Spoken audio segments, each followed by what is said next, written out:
Hi again, Pirates players. I'm back with another battle report video with a one-on-one game I played against my friend James a few weeks back now.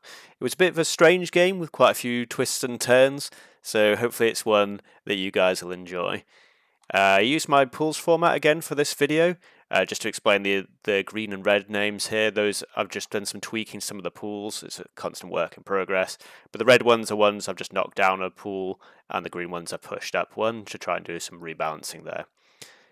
For this game, we decided to go with an 18 points fleet, so we chose ships from our 5, 6, and 7 pools there. And again, I've explained the rules for this format in a few other videos, so you can read them there if you want. But for this one, we chose 4 unique treasures from that list, and because it's an 18-point game, that means we're contributing 18 gold each for a total of 36. So going on to my fleet choices, I had the quite powerful Spanish resolution. I don't know how to pronounce that in Spanish, so I won't try. But I decided to go with the HMS Oxford here for the much faster base speed, as well as La Favori with that L cannon immunity, and the HMS Victor is a nice little gunship there. And I crewed those out like this. I decided not to use my Captain La Favori to keep that extra cargo space open, and put my helmsman on the HMS Oxford to make her a lot more terrifying. James had a lot of pirate ships to choose from in his options, and he decided to go with the Black Pearl as well as the Hannah for a bit of a change there, so a bit of a twist, as well as the Ranger as his bottom choice there. And then he decided to not actually use a helmsman, which surprised me a little bit, but he also decided to keep captains on all of his ships as well. So just to compare the two fleets there, my English fleet against James's pirate fleet, with a regular scoring points system, I've got a slight disadvantage at 46 points to 53, though I think that's mostly to do with the Hannah being perhaps slightly overcosted ship, as well as me not using one of my captains there, so that probably made it most of the difference. So here you can see the setup we had from the two different perspectives, and we decided to have an extra odd 5th island to mix things up a bit and make it a bit different, as well as a few fog banks and whirlpools splashed in there to again mix things up a bit. And that brings us to our diagram view, where you can see I've got the English fleet set up in the bottom left there, and the pirate fleet set up on the right side of the board. So yeah, with that, let's get into the game. I rolled highest to go first, so the English had the first turn, and I started by just moving all 3 of my ships together to sort of go into a central position of the board to get some sort of control. And there you can see the first movement action as the English fleet sets sail.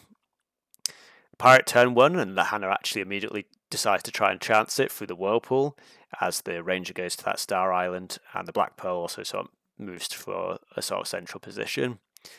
You can see the Hannah as she ventures into the whirlpool, and she is actually successful in getting through that unscathed. And then here you can just see over the top view at the end of turn 1 with the Hannah there at that closing in onto the Northern Island there. English turn 2, and the HMS Oxford is actually fast enough to reach that fog bank already, so she darts in there, ready to pop out and maybe cause some mayhem on the next turn.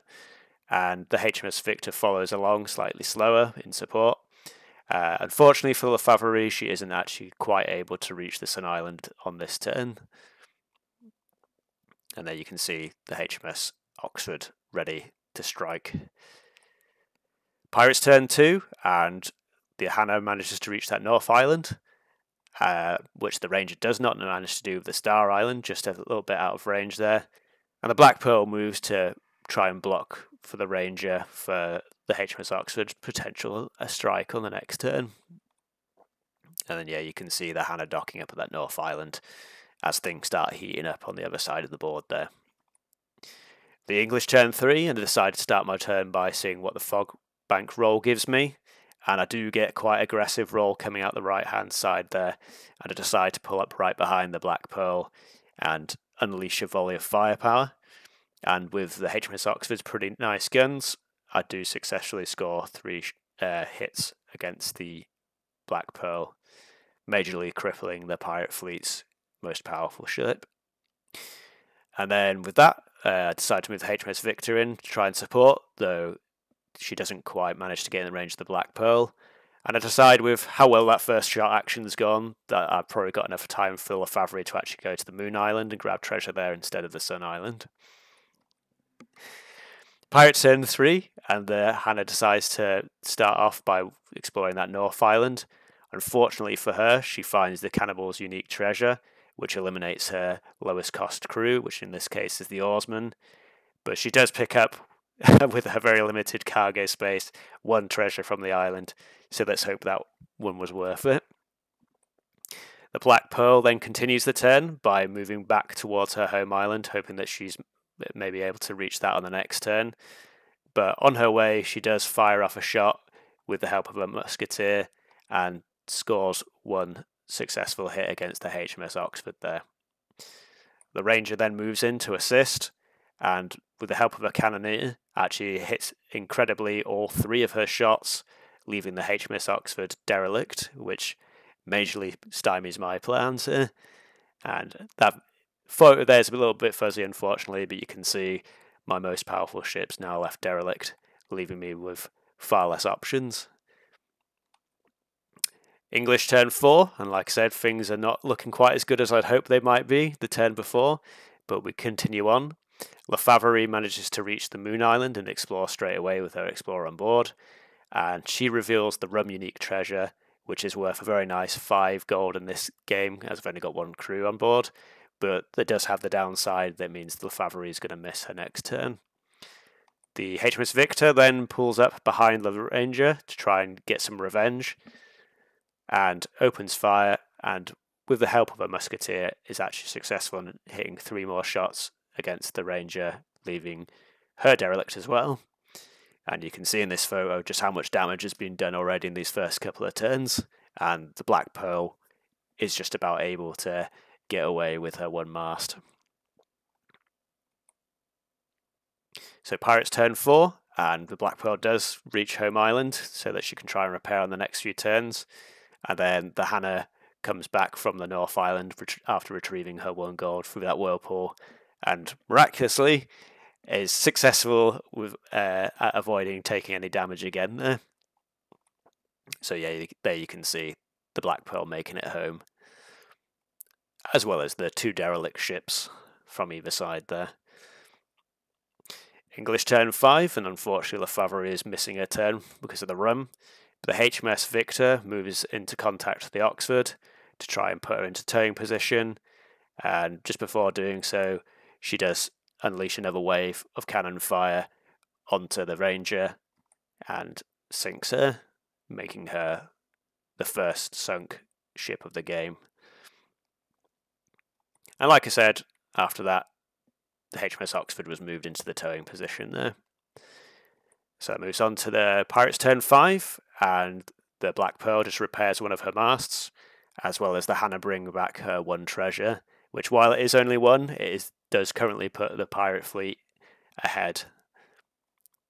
Turn 6, and the HMS Victor decides to explore the Oxford to swap the musketeer and helmsman around, as without that helmsman it's going to take much longer to bring the Oxford home, so I felt like that was worth taking the risk of the Black Pearl potentially coming back out from harbour. And Lefavre, now able to move, decides to move towards that Sun Island to pick up 1 last treasure, as she does have that 1 cargo slot still remaining. So yeah, this picture is just from the end of the English turn 6, and you can just see the Black Pearl trying to rebuild those masts, as well as the HMS Victor getting ready to tow the Dover home. Turn 6 of the Pirates, and the Black Pearl does actually decide to repair another mast and not risk potentially interfering with the HMS Victor, and the Hannah decides to move out towards that South Island to try and grab herself another treasure there. And then you can see the Black Pearl looking a lot more healthier now. Turn 7 for the English, and Lefavre does dock up at the Sun Island there and explores again to grab another treasure, but she also reveals the sword unique treasure, which is +1 to boarding rolls, which might not come into play, but we'll see. And then with the helmsman on board, the HMS Victor is now actually able to reach that fog bank there. So she pulls the Oxford in there away from danger from the Black Pearl. Pirates turn 7, and the Hannah reaches that South Island, and the Black Pearl decides to go for a bit of a Hail Mary and goes through that whirlpool, and she does fail the roll and decides to remove one of her masts, leave her only 2, but now she's in position to try and intercept Lefavrerie, which could jeopardise her Lefavre's chances of getting that gold back to the English home island there. Turn 8 for the English, and with Lefavre being contested, not being able to reach that island and home island in one turn, she does decide to jump into that fog bank for cover. And the HMS Victor decides to come out and prevent the Hannah from bringing back any more treasure, opening fire with their cannons and managing to strike true with all 3 shots, and instantly sinks the Hannah below the waves. And you can see, not quite able to pick up another treasure there for the Hannah. So just at the end of the English turn 8 there, you can see the pirate fleet is only down to that 1 ship left, but importantly, they do have that 1 gold on their island, which is currently keeping them in the lead. And turn 8 for the pirates, not much to do, but the Black Pearl simply moves to try and intercept the Lefavre from reaching that home island there. Which brings us onto the English turn 9, and the HMS Victor decides to go through the whirlpool to try and get back to the home island as quickly as possible. Fortunately for her and the Oxford, they both passed the whirlpool rolls, so been quite fortunate with the whirlpools these games overall. And in this position here, if Lefavre rolled favourably for the fog bank, it meant that she would be able to reach the home island in 1 turn. So it kind of sort of came down to this roll here, and unfortunately for me, I didn't roll very well and came out the exact, well, not maybe the exact opposite side, but definitely not the side I wanted to. So at this point, I had a few options, and I think in hindsight, probably what the best thing to do is just to go straight back into the fog bank. But at the time, I wasn't actually 100% sure if you were allowed to do this. I tried to look it up later, and I've not really found anything that says you can't do it, so I think you can. But because of this, I decided to throw a Hail Mary and just try and get back to the home island and hope that the Black Pearl doesn't take her out in the process. So that brought us to the Pirates' turn 9, and then the Black Pearl moves into position to open up her 2 cannons as well as the musketeer. And unfortunately for me, 2 shots struck true, leaving the Lefavre derelict. And suddenly I've gone from what I thought was a pretty strong position, and now the game suddenly feels like it's slipping through my hands. So English turn 10, and the HMS Victor finally brings the HMS Oxford back home. Quickly bring us on to Pirates turn 10, where the Black Pearl decides to stand her ground and fire again on Lefavre, and only requiring 1 successful hit, easily manages to sink her. And with her, perhaps my hopes of winning the game. And then with her go the sword and the rum, but the treasure gets split between the 2 home islands, and James takes a +1 from an odd number of gold, which leads on to the English turn 11, where I'm in a bit of an awkward spot here, as I know the Pirates definitely have more gold than I do, and I definitely have the firepower to take out the Black Pearl, but I know if I derelict her or sink her, then that will end the game, as the Pirates won't have any more actions to take. But I also need to try and grab some treasure from anywhere I can. So I start the turn by returning the helmsman back to the HMS Oxford, freeing up a cargo space on the HMS Victor so she can try and go out and grab anything, and then move her alongside the Black Pearl. And I'm very careful to roll my cannons 1 at a time, so I only do 1 damage, and I do take out that 1 mast there. And also I repair 1 mast from the Oxford as well, bringing her back into the game. Pirates turn 11, and James knows that the Black Pearl is basically immune at this point. She can do whatever she wants, so she just stands her ground and fires back at the HMS Victor, and does score 1 successful hit. Onto the English turn 11, and the HMS Oxford ditches a captain and musketeer to open up some cargo space, which I'm not actually 100% sure is a legal move, but we both agreed that I would be allowed to do it. And she sets off to try and find some treasure. And also the HMS Victor then moves into the fog bank to stop the Black Pearl from bullying her now. And there you can see the abandoned crew on the English home island there. Onto the Pirates turn 12, and the Black Pearl moves towards the HMS Oxford, but is not quite able to get in range there. And then the English turn 13, and the HMS Victor rolls slightly unfavourably, which meant she couldn't reach the South Island there. And the HMS Oxford was in range to dock at the Sun Island, but she knows she can't dock there as in the turn it takes to explore, the Black Pearl will be on top of her. So she tries to head further towards more distant islands. And then the Pirates turn 13, James realised that there was another way to try and end the game, and that was to try and self-destruct the Black Pearl by sending her through the whirlpool. And so the game came down to a dice roll to see if he'd lose the mast or not. And what would normally be bad ends up being fortunate for him, as he fails the whirlpool roll, losing the Black Pearl's last mast, leaving it derelict. Which technically I would have one more turn, as the rule only applies at the start of the next turn for the Pirates. But I knew that there was no way I was getting any more gold back in the one turn, so this marked the end of the game.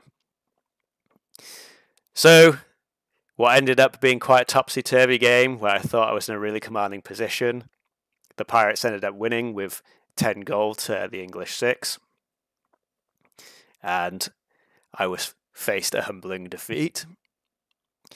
Just have a look at the damage that was done in the game. It was actually the HMS Victor that topped the damage chart with 6 masts eliminated, and 2 ships sunk. And importantly, the Whirlpool's doing 2 damage there as well, one being quite significant on the Black Pearl there. So yeah, like I said earlier in the video, quite a strange game with a lot of twists and turns. There was definitely a few points in the game where I felt like luck had worked a little bit against me, like going back to turn 9 here. If I was a bit more fortunate with the fog bank roll for Lefavre, then I think I pretty much would have won the game on the spot, more or less. And also going back to turn 5, which was the turn Lefavre missed because of the rum. If she hadn't revealed the rum and had that extra turn of movement, she probably could have got back to the home island before the Black Pearl had a chance to intervene there. And then going all the way back to turn 3, when the Ranger had her incredible fortune against the HMS Oxford there. If the Oxford even survived with 1 mast alive there, she could have had the chance to dart back into the fog bank to try and move on and grab some treasure instead of getting tied up with the rest of the combat, where the Victor probably could have swept up the pieces there. But saying that, honestly, I could have kept the entire game in my hands without any probability. If on this turn I just sent Lefavre there to explore the Sun Island there instead of going towards the Moon Island. Like I said earlier in the video, I felt like I had the time to go and do that. But obviously, looking back in hindsight, the best thing to do would have just been to grab the nearest goal, just so that I could keep myself in contention. And so maybe that's a lesson there. Sometimes you just got to grab the goal that you can get as quickly as you possibly can. So yeah, just to round up the video with, I went back and looked at my fleet choices to see if I would have done anything different. I think in the top row there, I probably wouldn't have picked anything over the HMS Oxford. The guns of La Resolution are very good, but the Oxfords are not much worse, and she has the much faster base speed. And L'Ange de la Mer, I feel like, is just a slightly weaker version of HMS Oxford as well. I was debating whether I should have picked the Hades Flame over Lefavre at the end of the game, as looking at James's fleet choices that he had in hindsight, he didn't have that many choices with lots of L-range cannons, so the ability didn't end up being much use in the game we played, but that's part of the fleet picking experience. But I thought maybe Hades Flame could have been good for just that faster base speed, and with that I would have been actually able to reach the Sun Island in the first 2 turns of the game. And also in the last row, I thought about maybe if I should have picked the Executioner. as even though the HMS Victor ended up doing the most damage for me, the Executioner still has some pretty nice cannons on her, even though she's only got 2 masts. But importantly, she has a lot more cargo space, whereas when I lost the HMS Oxford in the game, that the Victor having no cargo space made me feel like I had to pretty much tow the Oxford home to keep those 2 things relevant, whereas the Execution would at least give me the option to just go and grab some treasure instead. And then looking at James's options to have a think what I would have done there. I did ask him after the game when I was making this video if he would have done anything different, and he said, well, I won, so no, which I guess is fair enough. Looking at that top row there, arguably the Gold Medusa is just a better version of the Black Pearl, but possibly James saw that I had the option of Le Favori and decided to try and work around that. Or he just picked it because it's the Black Pearl. I don't know. Maybe I'll ask him again later. But I think I'd actually been tempted by the Black Swan here. I always quite like having that extra mass for that extra durability, even if you do lose a bit of speed in this case. In the second row, the Hannah was a bit of a curious pick, especially with the captain on board. Didn't really get used much for its ability. I think James said he was basically just drawn to it because that L plus L base speed, he really liked the idea of going faster. I probably would have gone with either of the other 2 options. I think the Seraph would have been a decent shout, as I had a couple of good English choices for my fleet. So if I did pick them, which I did end up doing, obviously he didn't know I was going to do that, but that could have been a good shout there. Otherwise, the HMS Hyena is just good in any game and always a nice pick.